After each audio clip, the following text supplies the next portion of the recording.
1년 12권 책 읽기 프로젝트. 책 읽는 크리스천이 아름답습니다. 이 시간 김양현 목사님과 함께합니다. 어서 오세요. 네, 안녕하세요. 책서목 김양현입니다. 네, 목사님 1년 12권 책 읽기 프로젝트 시작한 지가 벌써 8월이 됐습니다. 네. 8권째를 맞는 시간인데 일단은 이 더운 여름 목사님 어떻게 보내시는지. 저는 뭐 늘 그렇지만 네. 시원한 집에서 책과 함께 네. 피서를 하고 있습니다. 아침에 여전히 달리고 있고요. 네, 열심히 달리고 있습니다. 와, 달리는 남자. 네. 네. 이 더운 여름에도 달림을 통해서 무언가 땀도 흘리고 또 네. 맞아오는 바람도 맞으시면서 많은 또 묵상도 하실 것 같은데. 달리 보이죠? 좀 달리 보입니다. 달리 보이는 목사님. 아니면 이 보통 의지가 아니거든요. 그럼요. 이 근데 더운 여름에. 아침마다 제가 어쨌든 달리는데요. 제주의 아침 풍경이 아침마다 달라요. 네. 맞아요. 네, 그래서 너무 다채롭고 오늘 아침에 제가 그런 고백을 했는데 시인의 고백처럼 아침마다 새롭고 늘 새로우니 주의 인자하심이 크도소이다. 네. 그 말씀이 딱 생각나더라고요. 네, 아침에 주의 인자하심을 선포하는 목사님의 달리기. 주변에 본 사람들 보면서 저희도 달린 사람 보면 대단하다 하잖아요. 대단하다. 그 누군가는 정기적으로 목사님을 보면서 하루를 시작하는 분도 계시지 않을까라는 생각이 듭니다. 자, 1년 책 읽는 12권 책 읽기 프로젝트 책소모 김영현 목사님과 함께 하는데, 자, 오늘의 책은 어떤 책일지 기대하는 마음을 함께 하도록 하겠습니다. 목사님. 네. 자, 요즘에 굉장히 화제가 된 영화가 있는데요. 네. 킹 오브 킹스. 요거 뭐 개인뿐만 아니라 교회에서도 단체 관람도 많이 하더라고요. 네. 또 성경학교 수련회 지금 한창 하고 있잖아요. 또 그 뭐 특별 프로그램으로 같이 보러 가기도 하고요. 뭐 두 분도 보셨는가 모르겠네요. 저는 봤습니다. 최 PD님은 네. 서울 집에 가서 보셨고 아직 저 못 봤어요. 아이고, 네. 네. 그러니까 자녀들과 함께 봤거든요. 네. 꼭 자녀들에게 좀 보여주고 싶은 영화가 그죠. 이 영화더라고요. 네. 그래서 제 집이 초중고 한 명씩 있는데 초등학생 아들이 가장 잘 반응하더라고요. 그 영화에서 이제 막내가 딱 그거잖아요. 그러니까요. 월터. 네, 그래서 이입이 되지 않았나 그런 네. 생각도 해보게 됐습니다. 자, 그래서 오늘은 영화 킹 오브 킹스가 워낙 인기 있고 해서 이 영화의 이제 모티브가 된 원작 소설인데요. 바로 찰스 디킨스의 우리 주님의 생애, 네. 혹은 뭐 예수의 생애이란 책인데요. 이거 준비했고요. 찰스 디킨스는 1812년 2월 영국의 포츠머스라는 곳에서 태어났어요. 그리고 1870년에 돌아가셨는데 그 19세기를 대표하는 영국의 대문호 작가 이렇게 우리가 알려져 있고요. 크리스마스 캐롤, 올리버 트위스트, 위대한 유산, 두 도시 이야기 이런 뭐 명작을 남기셨죠. 네, 지금 말씀해 주신 것 중에서는 크리스마스 캐롤 가장 많이 아는 분, 무슨 책인지 모르시는 분, 스크루지 영감하면 다 아는 그 원제목이 이제 크리스마스 캐롤이잖아요. 네. 지독한 구두쇠였던 그가 동업자인 마일리의 영혼을 만나 자신의 과거, 현재, 미래의 모습을 보면서 새 사람 되는 이야기잖아요. 네. 그렇습니다. 그 찰스 디킨스는 본인이 어릴 때 굉장히 가난했어요. 그래서 산업혁명 시기였잖아요. 그래서 실제로 공장에서 일한 경험이 있어요. 그래서 뭐 올리버 트위스트나 이런 책들을 쓰게 되었고, 당시에 토마스 멜서스라는 그 인구론이라는 책을 쓴 유명한 사상가가 있거든요. 이 사람 책이 저도 싫어하는데요. 이 사람은 뭐 인구는 막 기하급수적으로 느는데 식량은 산술급수적으로 늘기 때문에 산화 제한을 해야 된다. 그래서 뭐 장애를 가진 사람이나 뭐 또 유색인종이나 산화 제한을 강제로 불임을 해야 된다. 뭐 이런 이야기를 했어요. 찰스 디킨스는 이런 것에 대해서 굉장히 반박했고요. 부자들의 배부른 쓸데없는 소리다 이런 식으로 일축을 했었죠. 네. 제가 위대한 유산을 봤거든요. 네. 근데 그 원작이 찰스 디킨스의 원작인 줄 몰랐어요. 네. 네, 오늘이 알았어요. 영화로? 영화로. 네네. 예. 근데 원작 소설에서 그게 만들어진 영화잖아요. 그렇죠. 예. 저는 여기 중에서 위대한 유산을 봤는데 네. 목사님은 이 작가 중에서 혹시 좋아하는? 저는 뭐 다 좋아하지만 특히 두 도시 이야기 굉장히 감동적이었어요. 여기서 두 도시는 이제 런던과 파리인데요. 그 내용이 프랑스 혁명이 이 소설의 배경이고 그 찰스 다네이라는 이제 프랑스 귀족의 이제 아들이에요. 이 친구랑 이제 루시 마네트라고 하는 이제 아가씨가 이 혁명 기간 동안에 서로 사랑하는데 또 혁명 때문에 막 헤어져야 되고 또 루시의 아버지 마네트 박사가 또 연루돼 가지고 감옥 가고 막 처형당하고 막 이런 드라마틱한 이야기인데요. 이 소설에서 가장 인상 깊었던 것은 그 시드니 칼튼이라고 하는 금융업자가 이 마네트 박사에게 과거에 은혜를 입었거든요. 근데 소설에 한 말미쯤에 가면은 이 찰스가 혁명에 연루돼 가지고 감옥에 갇혀서 처형을 기다리고 있어요. 근데 이제 시드니 칼튼이 이제 자기가 은혜 입은 은사의 딸의 약혼자잖아요. 그래서 변장을 해가지고 자기가 감옥에 대신 들어가고 찰스를 떼내거든요. 그리고 본인은 이제 사형을 당하죠. 이런 장면들이 굉장히 감동적이고 희생과 예수님의 어떤 사랑, 혁명의 어떤 뭐랄까 혁명 기간 동안에 일어났던 여러 가지 복합적인 이런 것들을 잘 다루고 있어서 저는 두 도시 이야기를 네. 좋아합니다. 저희 집에 갔더니 네. 큰애가 이 책을 읽었더라고요. 오. 그래도 저도 이 책을 읽어봐야겠다. 왜냐면 많이 듣긴 했는데 네. 그래서 뺐다 꼈다 해서 못 읽었는데 목사님 이야기 듣고 보니까 이번에 꼭 여름에 읽어야겠다라는 생각이 듭니다. 자, 여러분 서머 스페셜 5화죠. 책 읽는 크리스천이 아름답습니다. 1년 12권 책 읽기 프로젝트 김영현 목사님과 함께하고 있는데 서머 스페셜이니까 찬양 듣고 본격적으로 오늘 나눌 책 이야기 나눌 텐데 목사님 아침에 러닝하시면서 네. 아침에 주의 인지하시면 선포하는 그 마음을 좀 대신 느껴보고 싶어서 그 찬양으로 함께하도록 하겠습니다. 아침에 주의 인지하심을 좋은 씨앗과 나우미엔의 음성으로 함께했습니다. 이 찬양 들으면서 좀 띄우고 싶다라는 생각도 들고 지금 목사님이 흰색 그 반팔 티에 그래서 보니 좀 건강해 보이시고 보이죠. 싱싱해 보이고 싱싱해 싱그럽게 보이고 그렇죠. 네. 싱그럽게 보이고 하는데 요즘에 또 두부도 샐러드도 아마 양념 안 하고 드시고 계실 거예요. 네. 근데 단점이 하나 있으면은 이제 많이 탔어요. 그래서 더 건강해 보이는 네. 그런 효과를 그러니까요. 나오네요. 네.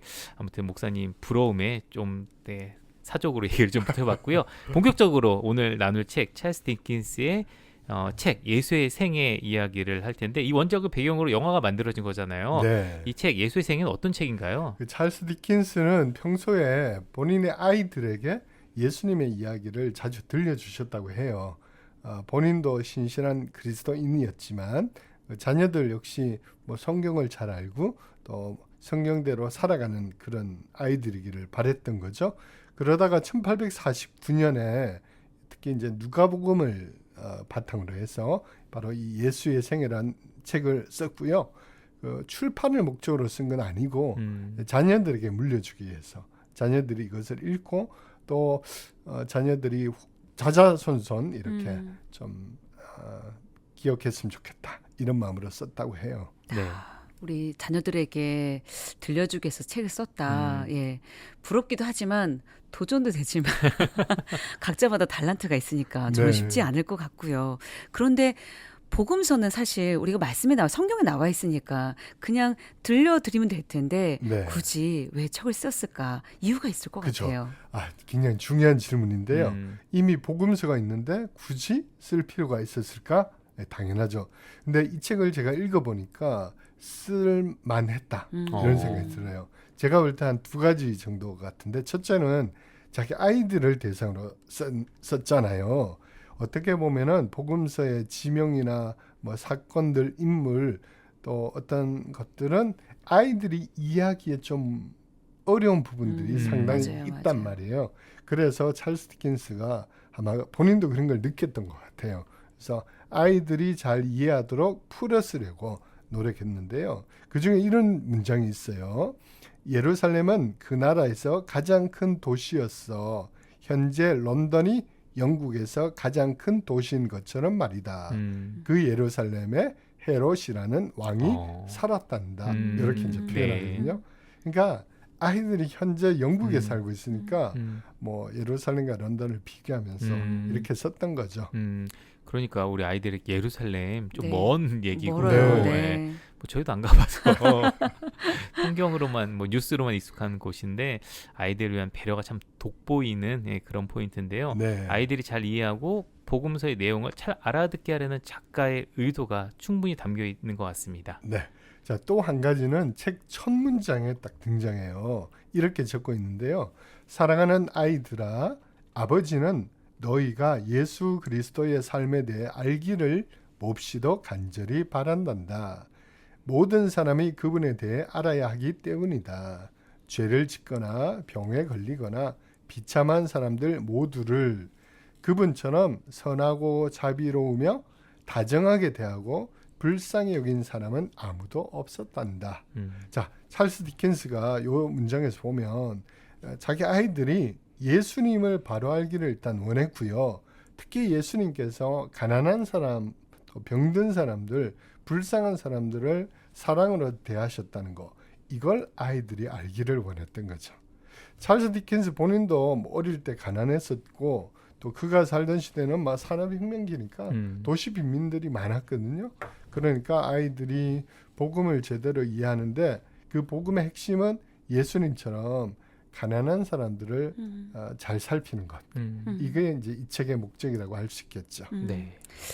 아빠가 살고 있던 그 시대가 너무나 본인도 가난했고 네. 가난한 사람이 너무 많았기 때문에 사랑을 베풀었던 예수님의 사랑을 본받아서 우리 아이들도 그렇게 자라길 바랬던 거죠. 그렇습니다. 그 찰스 디킨스는 복음을 본인이 어떻게 이해했냐면은 뭐 어떤 성공 스토리 이런 게 아니고 가난한 자들을 돌보고 사랑하는 예수님 이렇게 이제 이해한 거죠. 그래서 세례 요한을 소개하는 부분도 이렇게 적고 있는데요. 당시에 요한이라는 정말로 선한 사람이 있었어. 그는 마리아와 사촌지간인 엘리자베스란 여인의 아들이었어. 사람들이 악하고 폭력적이어서 서로 죽이고 하나님에 대한 의무를 소홀히 하자 요한은 온 나라를 다니면서 더 나은 사람이 되라고 설교하고 간청했단다. 자, 이 부분 역시 찰스 디킨스가 세례 요한을 이야기하지만 사실은 자기가 살고 있던 시대를 반영하는 거잖아요.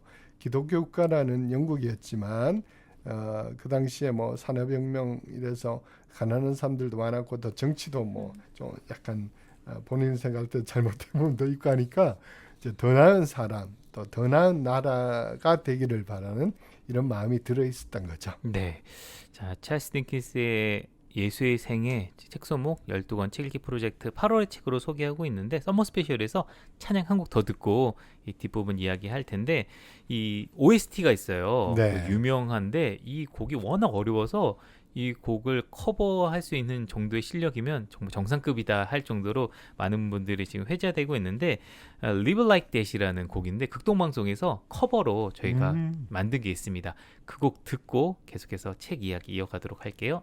책 읽는 크리스천이 아름답습니다. 1년 12권 책 읽기 프로젝트 책소모 김영현 목사님과 함께하고 있고요. 8월의 책은 찰스 디킨스가 쓴 예수의 생애입니다. OST 들었는데 영어로 돼서 100% 알아듣지 못하지만 나중에 한번 풀어보는 시간도 가져보면 좋지 않을까라는 생각이 듭니다.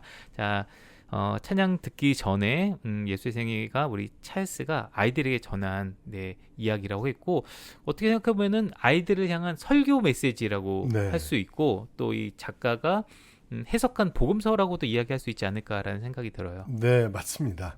그 찰스 디킨스는 특별히 이제 복음서가 가난한 자들에게 희망을 주는 것이라고 생각했고요. 예수님도 가난하고 불쌍한 사람들 사랑하시고 또 특별히 먹이시고 질병도 고쳐주시고 또 그들도 하나님의 자녀라는 것을 선언했다고 이제 믿었던 거죠. 네. 자, 한 대목 제가 읽어드리는데요.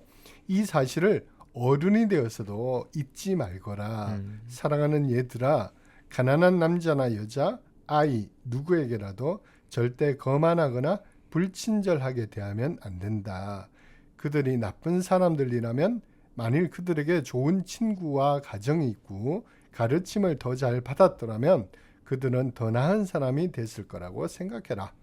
그러니 언제나 친절하게 권고해서 그들이 더 나은 사람이 되도록 애를 쓰고 그들을 가르치며 할 수 있는 한 그들의 마음을 풀어주도록 노력해라.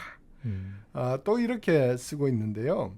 가난과 비참에 관해서라면 예수 그리스도께서 그러한 사람들 가운데 오셔서 그들을 가르치셨음을 생각하고 그들이 그분의 돌봄을 받을 자격이 있다는 것을 기억해라. 그리고 언제나 그들을 가엾게 여기고 할 수 있는 한 그들을 좋게 생각하라. 찰스 디킨스의 마음이 느껴지는 장면들이죠. 정말 멋진 멘트고요. 멋진 아버지인 것 같아요. 예수님의 사역이 사실 가르치고 먹이고 또 고치는 그런 사역들을 하고 있는데 하셨는데 아빠도 자녀분들이 그렇게 살아가기를 바라는 마음이 그대로 남아있는 것 같습니다. 그렇죠. 뭐 저랑 좀 비슷하지 않나요? 우리한테 물어봐야 될 것 같고요. 네. 그러니까 찰스 디킨스는 이 책을 봐도 참 좋은 아버지였던 것 같아요. 특히 이제 회당장 야이로의 딸을 살리는 장면 이제 쓰면서 찰스 디킨스가 이렇게 덧붙이는데요. 야, 얼마나 멋진 광경이었겠니? 부모가 살아난 딸을 꼭 껴안고 입 맞추고 이렇게 큰 자비를 베푸신 하나님과 그분의 아들 예수 그리스도께 감사하는 광경이란 예수님은 언제나 자비롭고 다정하시단다. 그러니까 저는 이 대목에서 찰스 디킨스가 야히로가 된 것 같은 느낌을 받았어요. 그러니까 본인이 아이들이 있으니까 본인의 아이들 고쳐주신 예수님을 자기 아이들에게 설명해주는 그런 것 이제 느끼는 거죠. 그래서 이 책은 일단 복음서의 내용을 찰스 디킨스가 쭉 적고 거기에 이제 본인의 이야기를 덧붙이고 이렇게 이제 되어서 아이들에게 같이 읽기가 너무 좋은 책이다. 그런 생각이 듭니다. 네, 우리 아이들에게 꼭 읽어볼 수 있게 권했으면 좋겠고요. 그래서 영화가 참 좋은 것 같아요. 영화 보면서 또 책도 보면서 할 수 있는 책, 찰스 디킨스의 예수의 생애 12권 책 읽기 프로젝트 8월의 책으로 함께하고 있고요. 결국은 이 작가가 복음서의 내용을 정리하고 요약한 것이 아니라 찰스 디킨스의 자신의 믿음, 신앙 그리고 그런 자신의 그 간증을 고백하는 듯한 내용의 책인 것 같다는 생각이 들어요. 아이들에게 남겨줄 신앙의 유산, 야 이보다 값진 유산이 있을까?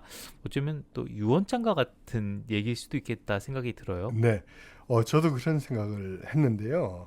이 책은 찰스 디킨스가 자기 아이들에게 남겨준 정말 위대한 유산이다. 그러니까 돈, 뭐 명예, 집, 뭐 그런 것이 아니라 내가 만난 예수님, 또 내가 믿은 예수님을 아이들에게 남겨주고 싶은 어떤 아버지의 마음, 이게 이제 이 책의 중요한 거라고 생각했어요. 바리새인의 집에서 이제 식사하실 때 그 향유를 부어서 예수님의 발을 닦은 여인 사건 있잖아요. 이걸 찰스 디킨스가 기록하고요. 그 다음에 이렇게 덧붙이는데 이 일화에서 우리는 우리에게 어떤 해를 입힌 사람이든지 진심으로 사과한다면 그를 용서해야 한다는 교훈을 얻을 수 있단다. 설사 그들이 사과하지 않더라도 우리는 그들을 용서해야 하고 미워하거나 그들에게 불친절하면 안 된단다. 하나님이 우리를 용서하시기를 바란다면 말이지. 이렇게 이제 해설을 하고 있어요. 정말 멋진 아빠신 것 같아요. 자녀뿐만 아니라 저에게도 너무나 귀감이 되고 도전이 되는 멘트를 해주셨는데 영화도 영화지만 책도 또 같이 읽어봐야겠다는 생각이 들어집니다. 그러면서 저도 딸이 둘이 있거든요. 나는 자녀에게 어떤 유언을 남겨야 될까, 유산을 남겨야 될까 또 고민하게 됩니다. 그렇죠. 찰스 디킨스 책 이제 예수의 생애 마지막 단락 보면 이제 복음서는 부활하고 이제 예수님이 온천에 다니면서 복음을 전하라 끝나잖아요. 근데 이 책은 조금 더 써요. 이제 누가복음 중심으로 했으니까 사도행전 이야기도 조금 넣었어요. 그래서 뭐라고 할까, 베드로와 또 바울이 복음을 전하는 요 대목도 뒤에 적고 있는데, 그러니까 예수님의 어떤 그런 사역이 제자들을 통해서 계속 재현되고 전수된 거잖아요. 그것을 오늘 우리가 전수해야 된다. 이 마음을 찰스 디킨스가 담은 것 같아요. 그래서 마지막 결론에 이렇게 맺고 있는데, 기억하거라, 언제나 선을 행하는 것이 그리스도교이다. 우리에게 악을 행하는 사람들에게도 말이다. 그리스도교는 우리 이웃을 우리 자신처럼 사랑하고 모든 사람에게 우리가 받고자 하는 대로 행하는 것이다. 우리가 이렇게 행하고 주 예수 그리스도의 삶과 교훈을 기억하며 실천하기 위해 노력한다면 하나님께서 우리의 죄와 실수를 용서하시고 우리를 평화롭게 살다가 생을 마치도록 하실 것을 확신하고 소망할 수 있단다. 이렇게 이제 책이 끝나거든요. 네. 저도 영화 보고 이 책을 읽어야겠다고 해서 저는 전자책으로 다운을 받아놓고 네. 있는데 이번 포인트를 계기로 두 도시 이야기랑 이 찰스 디킨스의 곡 저는 8월에 꼭 읽고 다음 달에 목사님 검사받도록 하겠습니다. 네. 결국은 자녀를 향한 믿음의 유산을 남겨준 것을 지금 많은 사람들이 전 세계 많은 사람들이 동일하게 유산으로 받고 할 수 있는 거잖아요. 우리의 삶 또한 우리 자녀뿐만 아니라 많은 사람들에게 또 믿음의 유산으로 흘려보낼 수 있는 길이 분명히 있겠다라는 저는 도전을 받는 시간이었습니다. 책에는 크리스천이 아름답습니다. 1년 12권 책 읽기 프로젝트 8월의 도서는 찰스 디킨스의 책 예수의 생이었습니다. 꼭 읽어보시고요. 여러분 혼자 읽지 마시고 자녀들과 함께 읽고 예수 그리스도의 신앙의 유산을 우리 자녀들에게 잘 흘려보내는 시간 되셨으면 좋겠습니다. 지금까지 책소목 김양현 목사님 함께해 주셨습니다. 목사님 감사합니다. 네, 고맙습니다.